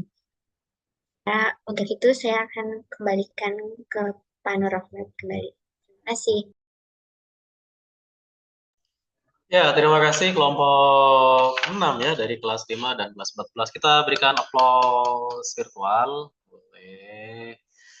Oke, sejarah peradaban Islam dalam masuknya Islam ke Nusantara ya. Saya tambahkan, jadi pekan sebelumnya kita belajar sejarah peradaban Islam, kita tahu di zaman Khalifah Ali bin Abi Thalib itu ada kejadian yang ya cukup disayangkan lah bagi kita umat Islam, karena di sana ada terjadi perang saudara, berselisih secara politik antara Ali bin Abi Thalib selaku khalifah ketika itu dan kelompoknya Muawiyah bin Abu Sufyan. Sama-sama umat Muslim, ya sama-sama kalau dirunut jalurnya masih kerabat keluarga Nabi ya. Muawiyah itu Dari Abu Sufyan itu paman Nabi, Ali bin Abi Thalib itu ya ponakan Nabi, beliau juga menantu Nabi. Tapi namanya manusia tentu tidak maksum, yang maksum hanya Nabi. Maksum itu terbebas dari dosa, terbebas dari kesalahan, terjaga suci. Yang suci hanya Nabi, sedangkan para sahabatnya ya ada aja kekurangannya. Walaupun kelebihannya luar biasa banyak sekali. Mereka orang-orang yang sangat alim, sangat cerdas. Ya ibadahnya ya nggak usah dibandingkan dengan umat zaman sekarang, ya jauh nggak ada apa-apanya kita dibandingkan nanti para wali, nanti ke Indonesia aja kita nggak ada apa-apanya, apalagi dengan para sahabat. Tapi sisi lainnya ada perselisihan antara Ali bin Abi Thalib dan Muawiyah bin Abu Sufyan. Nah, ketika ada perselisihan itu, diperkirakan ada umat yang sudah sampai ke Nusantara, ada yang sudah berdakwah ke Nusantara. Ada yang menyebut Sa'ad bin Abu Waqqas tuh ke Cina, terus ada yang ke Nusantara sampai ke Aceh gitu ya. Karena memang kalau menurut Buya Hamka itu ada ditemukan buktinya di Sumatera ya, di Tapanuli Selatan, Sumatera Utara itu ada batu nisan tertulis, batu nisan otomatis berarti pemakaman Islam ya. Nisan pemakaman Islam itu tertulis tahunnya 672 atas nama Syekh Rukunuddin. Berarti kan orang Islam. Wah, berarti ada nih umat Islam yang wafat di tahun 672 di abad ke-7. Padahal tahun 672 itu setara dengan zaman Daulah Muawiyah pertama. Karena Ali bin Abi Thalib itu kan tahun 661 terakhir. Terus 662 digantikan oleh Muawiyah. Nah, itu kan 672 ya, hanya sekitar 10 tahun, 11 tahun dari Sayyidina Ali. Nah, kalau 11 tahun wafatnya, berarti masa hidupnya ini sezaman ya. Logikanya kan seperti itu. Maka Buya Hamka itu bahkan memprediksi, oh ini berarti masuknya mungkin 625. Ya kalau 625, bahkan ketika Nabi masih berdakwah ya teman-teman ya, karena Nabi berdakwah itu kan dari mulai menerima wahyu tahun 611 Masehi, beliau berdakwah sampai 632. Kalau diprediksikan itu 625 berarti ya periode Nabi di Madinah. Ketika jaya-jayanya Islam di Madinah, Nabi membuat piagam Madinah tuh untuk menjadi konstitusi dan menjadi konstitusi pertama di dunia itu ya, untuk mengatur kehidupan antara umat Islam, umat Yahudi, Nasrani, dan penduduk yang ada di sana semuanya. Diperkirakan sudah sampai ke tanah Sumatera, walaupun itu gelombang kecil karena ditemukannya nisan satu, mungkin hanya 1-2 keluarga atau satu kelompok ya, kecil. Maka disebutlah ada teori Mekah menyebut, nah itu ada buktinya tuh. Ada versi lain lagi menyebut teori Cina atau teori Tiongkok, bahwa umat Islam yang di Cina kan, Cina tadi saya sebut Sa'ad bin Abu Waqqas itu mendakwahkan Islam ke Cina, di Cina berkembang, nanti dari Cina ada yang sampai ke Indonesia, karena zaman dulu perdagangan itu kan lewatnya pelabuhan, lewat laut ya, kapal-kapal gitu kan, melalui samudra. Nah, Indonesia itu strategis karena untuk Indonesia ini kan bentuknya kepulauan ya teman-teman. Jadi dari Cina nanti mau ke Arab, karena lewatnya laut ya muter lewatnya ke Indonesia, Nusantara atau lewat selat Sumatera situ-situ lah ya. Nah, maka strategis tuh untuk transit. Maka para pedagang yang dari Cina juga transitnya di situ. Nah, karena pedagang ini Muslim, ya otomatis memperkenalkan Islam ke Nusantara itu. Pun yang dari barat, bukan barat dalam artian Eropa, bukan ya, yang dari arah baratnya Indonesia, Nusantara. Di sana ada mana India itu, mana Gujarat. Gujarat itu India, teman-teman. Maka nanti muncul ada teori Gujarat. Ada pula Bengali, Bangladesh. Ada nanti teori Bengali. Ada pula ya Persia, orang-orang dari Persia. Maka nanti ada muncul teori Persia dan sebagainya. Ada pula nanti yang dari Yaman, Hadramaut. Itu nanti ada teori itu. Maka karena Indonesia strategis ya, dari berbagai macam asal itu bersinggah ke Indonesia, artinya saling berkontribusi terhadap Islamnya nenek moyang kita di Nusantara ya. Jadi mereka membawa syariat Nabi Muhammad itu sampai ke Nusantara berdasarkan bukti-bukti sejarah itu. Walaupun kalau teman-teman waktu masih sekolah yang dikenalkan itu rata-ratanya itu teori Gujarat ya. Maka kalau soalnya itu multiple choice, jawaban benarnya pasti teori Gujarat. Padahal kalau dengan bukti-bukti sejarah yang ada, lebih dulu itu mungkin teori Mekah itu tadi, yang tahun 672.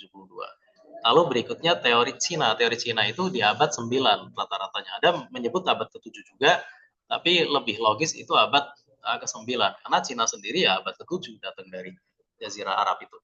Kan Cina kalau sekarang mungkin teman-teman melihatnya, loh, Cina kan komunis, kok Islam juga ada di sana. Ya, komunis memang mayoritas di sana, tapi minoritas juga kalau secara jumlah besar teman-teman. Karena Cina itu misal penduduknya 1 miliar ya. 1 miliar penduduk, Islamnya 10%. 10% dari 1 miliar berapa?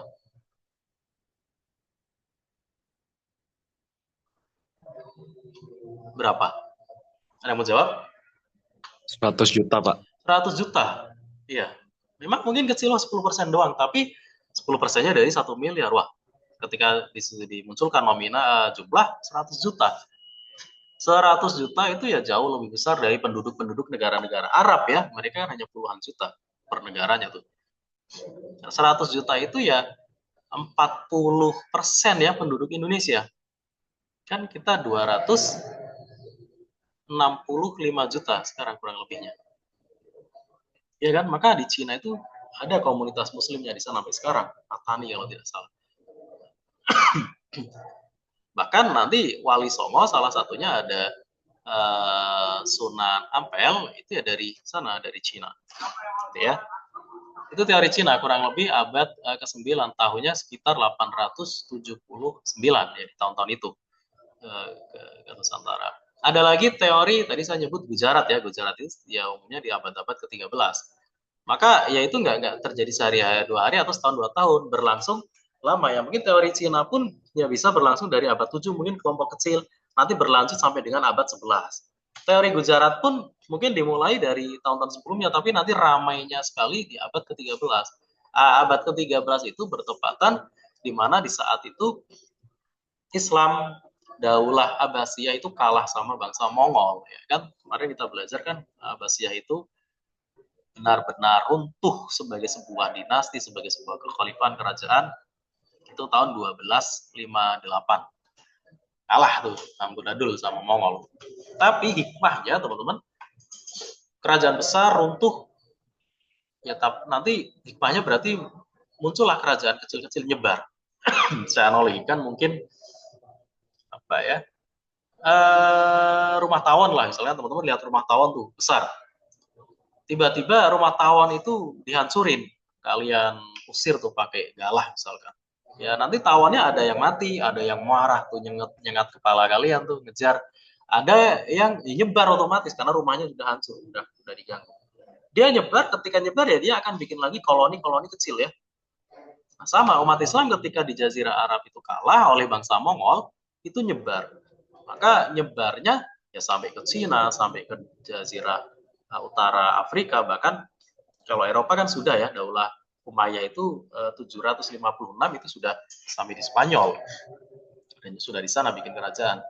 Oleh Abdurrahman itu turun-temurun kurang lebih 15 raja sampai 1030-an. Nah, nyebar pula nanti sampailah ke Nusantara. Teorinya seperti itu, maka Marak menyebutnya itu di abad ke-13. Karena memang ada besar-besaran di abad ke-13 itu. Tidak hanya 100-200, mungkin ribuan ya, dan bergelombang. Kedatangannya itu bergelombang lah. Sekarang datang, nanti bulan depan atau tahun depan datang lagi. Seperti itu. Nah, ada pula nanti tadi yang saya sebut sebagai teori Hadramaut ya dari Yaman, yaitu banyakkan pula para syarif atau syarifah. Syarif-syarifah itu, kalau sekarang teman-teman tahu, para Habib. Habib ya, tahu ya Habib ya. Itu yang secara nasab, secara garis keturunan, kalau dirunut, si A bapaknya siapa, kakeknya siapa, buyutnya siapa, terus itu sampai ke Nabi Muhammad SAW. Kan Nabi Muhammad itu salah satu putrinya yang sampai memiliki anak itu adalah Sayyidah Fatimah. Fatimah menikah dengan Ali bin Abi Thalib. Terus punya putra Hasan dan Husain. Nah, dari Sayyidina Hasan dan Sayyidina Husain ini punya anak, beranak pinak. Nah, anak pinaknya itu nanti menjadi kelompok-kelompok para habaib itu. Maka nanti marganya beda-beda. Ada yang Latos, ada yang Mulahela dan sebagainya lah. Ada Syihab dan sebagainya gitu ya. Termasuk kemarin wasit yang nyebelin itu juga nampaknya Alkaf itu masih. Ya, tapi itu soal lain ya, nyebelin tetap aja nyebelin. Singkat cerita itu, jadi teorinya bermacam-macam. Ya, kalau ditanya mana yang paling benar ya susah menentukan. Kalau tanyanya mana yang lebih kuat bukti-buktinya, nah itu gampang dijawab. Karena sejarah itu nanti versinya adalah berdasarkan siapa yang menuturkan. Ya kan? Kita misalnya tarik ke sejarah Indonesia. Indonesia misalnya kita melihat perjuangan bangsa. Ya siapa versinya? Versi orang yang pro Bung Karno pasti akan mengunggulkan peran Bung Karno. Walaupun peran Bung Karno luar biasa, tapi kalau yang pengikutnya ya akan lebih mengunggulkan. Nanti yang pengikutnya Pak Harto akan lebih mengunggulkan Pak Harto. Iya kan Pak? Ya mereka semua sama-sama berperan. Perannya besar sekali karena presiden pertama dan yang kedua. Memimpinnya cukup lama di Indonesia. Tapi nanti tergantung versinya siapa. Nggak usah jauh-jauh lah. Teman-teman pasti kemarin nonton ya timnas Indonesia bola kita lawan Bahrain. Padahal kejadiannya baru kemarin malam itu muncul di berita sudah berbeda. Berita-berita umumnya yang sesuai fakta termasuk media Indonesia menyebut gol penyama kedudukan itu terjadi di 90 plus 9. Walaupun harusnya 90 plus 6 itu pertandingan udah selesai ya kan, plus 6 ya. Tapi kalian lihat baca berita Bahrain tuh. Dia menyebut 90 plus 6. Padahal kita sama-sama menyaksikan dan mereka pasti juga sama-sama lihat, matanya nggak buta, nggak jereng lah, lihat tuh jelas tuh di layar TV plus 6 ininya, tapi golnya terjadi itu di 90 plus 9 karena 90 plus 8 menit sekian itu udah masuk ke 9, tapi tulisnya mereka 6. Itu padahal baru kemarin, belum menjadi sejarah yang bertahun-tahun, berpuluh-puluh tahun. Ya kan? Itu aja sudah berbeda, sudah ada pihak yang ingin mengelabui sejarah. Apalagi kita melihat sejarah yang sudah sangat lampau. Ya, pasti nanti berdasarkan argumen masing-masing. Yang memang pro teori ini dia akan lebih mengunggulkan teori ini. Yang pro dengan teori ini akan lebih mengunggulkan teori ini. Nah, teman-teman, karena sebagai akademisi, mahasiswa, ya kita pelajari semuanya. Oh, ternyata banyak teori. Ada teori Mekah, teori Cina, teori Gujarat, teori Bengali, teori Hadramaut, teori mana lagi Persia, misalkan. Banyak sekali teori-teori yang ada. Gitu ya. Nah, nanti ketika masuk ke Indonesia yang jelas ada hal yang luar biasa yang berbeda dari menyebarnya Islam di Jazirah Arab misalkan. Fakta menunjukkan bahwa Islam masuk ke Nusantara ini dengan cara tadi perdagangan ya, dengan cara-cara yang damai. Tidak ada pertumpahan darah, tidak ada pedang yang dihunus, tidak ada ribut-ribut lah.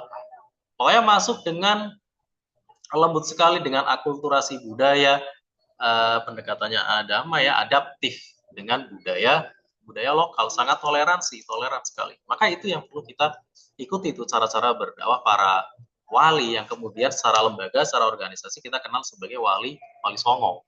Padahal songo itu kalau dalam bahasa Jawa Indonesianya artinya 9. Padahal yang mereka nggak cuma 9 ya, mereka banyak ribuan.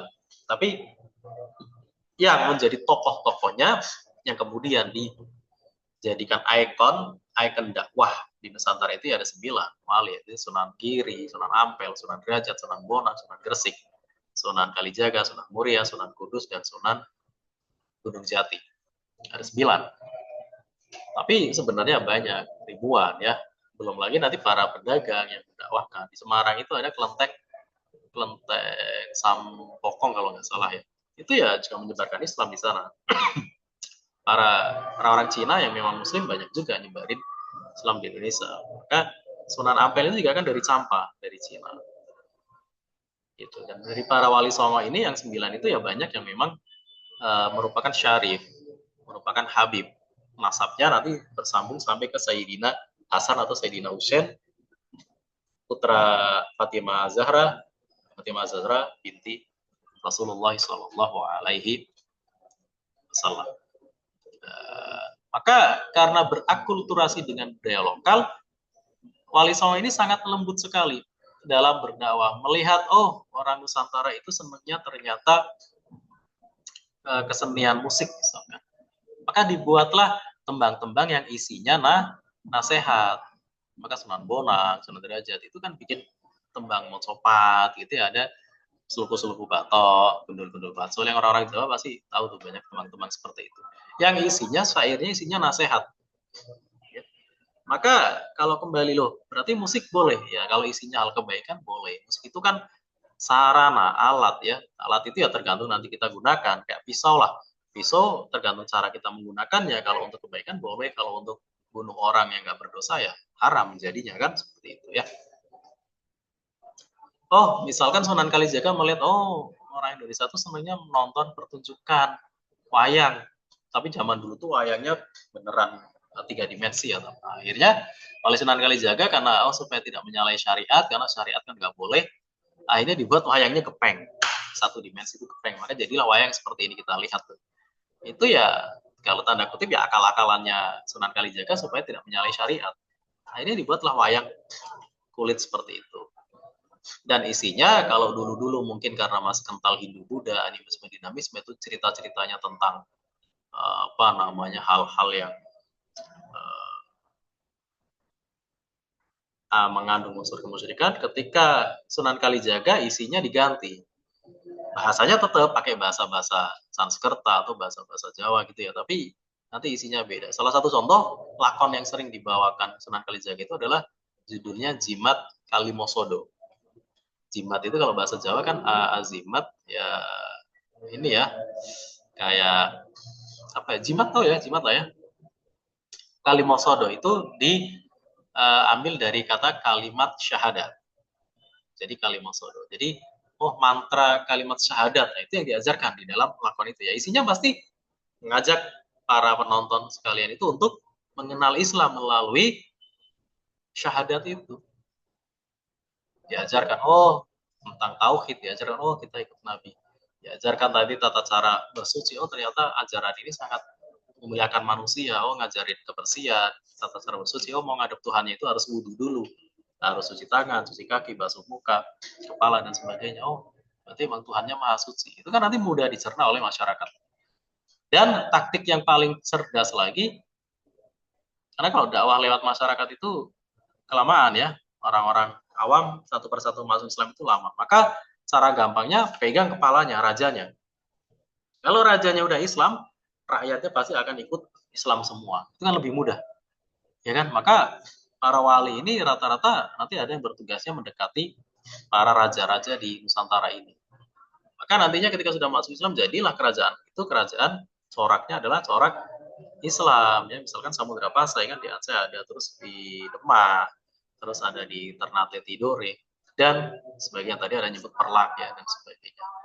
Itu hikmahnya ya, kita semua sekarang masih terjaga dari fitrah kita Islam, terus kita tetap Islam ya, hikmahnya karena para wali itu ketika mendakwahkan Islam ke Nusantara dengan cara-cara yang damai. Saya tidak bisa membayangkan kalau yang datang adalah kelompok yang dikit-dikit, wah bid'ah, kamu sesat, kafir, syirik, nyembah kuburan, dan sebagainya. Kayak saya rasa yang ada bukan simpati, malah berantem ya, malah perang jadinya. Karena memang kita dengan kekayaan budaya yang luar biasa ini memang sampai sekarang pun masih ada masyarakat yang mungkin masih cerempet-cerempet hal-hal klenik berbau dengan kemusyrikan, mungkin masih ada. Tapi kan sedikit demi sedikit diajak supaya tidak menyalahi syariat. Misalkan dulu sesajen itu masih ada kan yang dibuang secara sia-sia, mubazir. Kan nggak boleh dalam agama membazirkan makanan. Ya. Pelan-pelan ya diganti. Bukan sajian, tapi ini untuk sedekah aja, dimakan bareng-bareng. Kan ada begitu, sudah pelan-pelan berubah. Dulu budaya Jawa itu misalkan pakainya kemben, auratnya terbuka. Sekarang kalau pernikahan ya sudah pakai hijab ya, sudah tertutup. Itu pergeseran budaya yang sangat halus itu tadi yang membuat masyarakat akhirnya mau berislam pun tidak menyalahi syariat tapi tetap memegang budaya yang ada. Itu luar biasa sekali ya akulturasi yang seperti itu. Karena kalau kita melihat Al-Quran, teman-teman, Al-Quran sendiri ketika Allah wahyukan ke Nabi Muhammad itu kan kurang lebih selama 22 tahun, 2 bulan, 22 hari ya. Itu kan bertahap. Maka ketika memberi pendidikan kepada umat kala itu pun ya bertahap. Salah satu contohnya misalkan ayat tentang Khomer. Ayat tentang Khomer itu pendidikannya bertahap, teman-teman. Pertama ayat turun tentang Khomer itu ngasih tahu bahwa Khomer memang ada sedikit manfaat, tapi mudorotnya besar sekali. Maka diminta menghindari. Berarti sahabat masih ada yang minum Khomer Pak waktu itu ya? Ada, mabok. Ada, tapi waktu Quran belum semuanya turun kan masih bertahap. Nah kemudian ketika iman sudah mulai kuat dikasih tahu lagi, la taqrabus sholata wa antum sukaro. Jangan sholat kalau lagi mabok. Berarti maboknya nggak deket-deket waktu sholat. Karena ada kejadian sahabat lagi mabok terus jadi imam sholat baca surat Al-Kafirun nggak kelar-kelar ya. La a'budu ma ta'budun wa la antum a'buduna ma a'bud wa la ana a'budu ma abattum wa la antum a'buduna ma a'bud. Terus muter-muter nggak kelar-kelar. Ya karena mabok ya otaknya rusak. Akhirnya iman mulai kuat lagi, turun ayat lagi tentang ya kalian kalau masih minum sholatnya tidak akan diterima 40 hari. Ketika iman sudah benar-benar kuat baru turun ayat tentang pengharaman khamr. Innamal khamru wal maisir wal ansabu rizqum min amali syaiton dan seterusnya. Kasih tahu tuh judi, memberi nasib ya, terus khamr, berhala itu haram. Rizqum min amali syaiton, perbuatan setan, haram, harus ditinggalkan. Walau setetes, walau secuil tuh kalau kata Roma Irama. Haram ya udah haram, nggak boleh. Udah kuat. Contoh lagi ziarah kubur. Ziarah kubur awal-awal Nabi berdakwah dilarang. Para sahabat jangan ziarah kubur. Kenapa? Karena khawatir nanti yang dituhankan kuburan itu nenek moyangnya. Karena belum kuat imannya, belum kenal Tuhannya, belum kenal Allah secara kuat imannya. Tapi ketika iman sudah mulai kuat, Nabi menyabdakan lagi kepada sahabatnya. Dulu melarang terus Nabi fazuruha. Sekarang ziarahlah kalian. Karena di dalam ziarah itu banyak sekali ibroh, banyak sekali pelajaran pendidikan, terutamanya mengingat kematian kan. Kita kalau ke kuburan kan, wah ini orang dulu sombongnya kayak apa, kayaknya luar biasa, pinternya luar biasa, bagaimana berkuasanya, dia mati juga, berkalan tanah juga di kubur, nggak bisa apa-apa, untuk menunjukkan bahwa kita ini lemah sekali, kecil sekali, ya, dhaif sekali. Jadi ya itu hikmahnya kan besar sekali ziarah kubur. Namanya ziarah kita doakan ya si mayit supaya Allah ampuni, maka bacakan suratul Fatihah, bacakan tahlil dan sebagainya, itu boleh sampai, saya katakan sampai. Jadi abaikan kalau ada kelompok-kelompok yang memang sukanya menyalahkan, ya udahlah mereka aja seperti itu. Kita menghargai perjuangan para wali, para ulama, sampai ke nanti sahabat Nabi, sampai ke zaman Nabi yang memang mendakwahkan Islam dengan cara-cara yang santun, dan itulah tujuan utama Islam menjadi wa ma arsalnaka illa rahmatan lil alamin. Allah mengutus Nabi tak lain tak bukan untuk menjadi rahmat bagi semesta alam. Maka Islam ada juga untuk menjadi rahmat bagi semesta alam. Semesta alam itu tidak hanya antar manusia, tapi juga dengan binatang, tumbuhan, dan alam sekitar ini. Supaya kita bisa menjadi rahmat, menjadi berkah bagi semuanya. Saya rasa itu teman-teman yang bisa saya tambahkan. Silakan kalau ada yang mau menanggapi atau bertanya.